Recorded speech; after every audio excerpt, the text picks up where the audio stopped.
సరే, మనతో పాటు పర్యావరణ నిపుణులు ఉన్నారు కాబట్టి సార్ని అడిగి తెలుసుకుందాం. నరసింహారెడ్డి గారు నమస్తే అండి.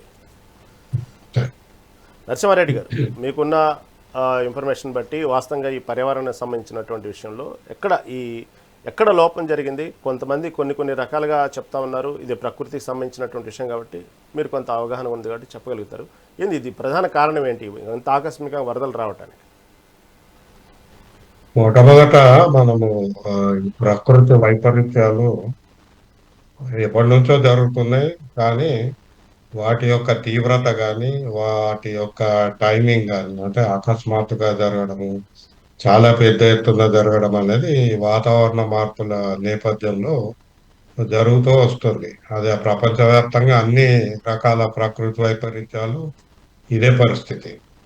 ఇప్పుడు ఇక్కడ కూడా నిన్న జరిగిన ఏదైతే అకస్మాత్తు వరదలు ఎందుకు వచ్చాయనే దాని మీద రకరకాల కారణాలు ఉన్నాయి. ఇంకా పూర్తి స్థాయిలో మనకు సమాచారం కూడా లేదు. కాకపోతే ఇక్కడ జరగొచ్చు, ఇట్లాంటి అవకాశం ఉంది అని ఇదివరకే చెప్పారు. ఇదేదో కొత్తగా ఊహించని పరిస్థితి అయితే మాత్రం కాదు. ఎందుకంటే నేపాల్లో క్లైమేట్ చేంజ్ మీద పనిచేసే అక్కడ ఒక ప్రొఫెసర్ గారు ఆయన స్పష్టంగా చెప్పింది ఏంటంటే, ఈ పైన ఎక్కడైతే ఆ, ఆ, ఒక సరస్సు ఉందో ఆ సరస్సు ప్రాంతంలో 4.4 అర్త్క్వేక్ 4.4 రిక్టర్ స్కేల్ మీద వచ్చింది. ఆ మైల్డ్ ట్రెమర్ తోటి అప్పటికే నిండి ఉన్న సరస్సు ఆ పొంగిపోయి ఆ కట్ట తెగిపోయి అంటే ఆ, ఒక ఐస్ అవలాంచ్ దాన్ని ఆపింది. ఈ ట్రెమర్ తోటి అది డిస్టర్బ్ అయ్యి ఆ, ఆ తర్వాత అది వరదగా మారింది. చాలా అకస్మాత్తుగా జరిగింది. ఇది ఎవరు ఊహించింది అనేది వారు చెప్తున్నారు. అయితే శాటిలైట్ డేటా ప్రకారం బహుశా వాళ్ళకి మిగతా వాళ్ళకి తెలియకపోవచ్చు ట్రెమర్స్. లోకల్ నేపాల్ లో జరిగింది. నేపాల్లో జరిగి అది పక్కన చైనా పోర్ట్ మీద పడి మళ్ళీ నేపాల్లోకి ఎంటర్ అయిన పరిస్థితి మనకు కనపడుతుంది. అయితే దీని మీద ఇప్పుడు ఐసిఐ ఎంఓడి అని ఒక అంతర్జాతీయ సంస్థ ఉంది. వాళ్ళు ఈ ప్రాంతంలో నేపాల్ కానీ మొత్తం హిందూకుష్ హిమాలయాల్లో జరిగే పరిణామాల గురించి అనేక సదస్సులు పెట్టారు. వాళ్ళు నివేదికలు కూడా ఇచ్చారు.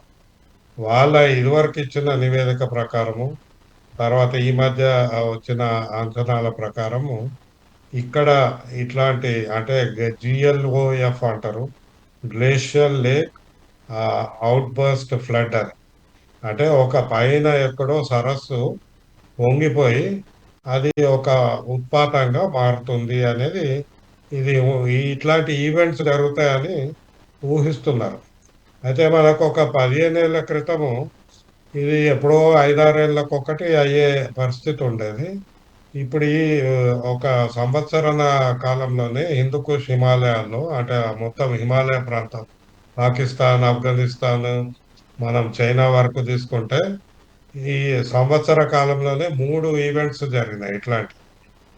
ఇంకా జరగవచ్చు అని కూడా చెప్తున్నారు. సో అంటే మనకు వాతావరణ మార్పుల వల్ల అక్కడ ఉన్న మంచు కరిగి పైన ఉన్న సరస్సులు నిండిపోయి అవి ఒకటేసారి కట్ట తెగిపోయి రావడం వల్ల ఈ వరదలు వస్తున్నాయని అంచనా మొదటి. రెండోది, మనం ఆ నదులు కానీ ఆ కొండ ప్రాంతాలు కానీ అక్కడ చేస్తున్న అభివృద్ధి, అది విధ్వంసకర అభివృద్ధి అంటాం మేము. ఆ విధ్వంసకర అభివృద్ధి యొక్క వేగము స్పీడ్ పెరిగింది అన్ని దేశాల్లో. ఇప్పుడు నేపాల్ కానీ, భారతదేశం కానీ, చైనాలో కానీ అవన్నీ జరుగుతున్నాయి. దా అది కూడా ఒక కారణం అనేది. ఇప్పుడు ఈ నిన్న జరిగిన దాంట్లో దాదాపు 5 హైడ్రో పవర్ స్టేషన్స్ ఉన్నాయి, అవి మొత్తం కొట్టుకుపోయినాయి. తర్వాత అక్కడ వేసిన రోడ్లు కానీ అవన్నీ కూడా ఆ కొండ వాలు మీద వేసినాయి. వాటికి వలన కూడా ఎఫెక్ట్ అయింది.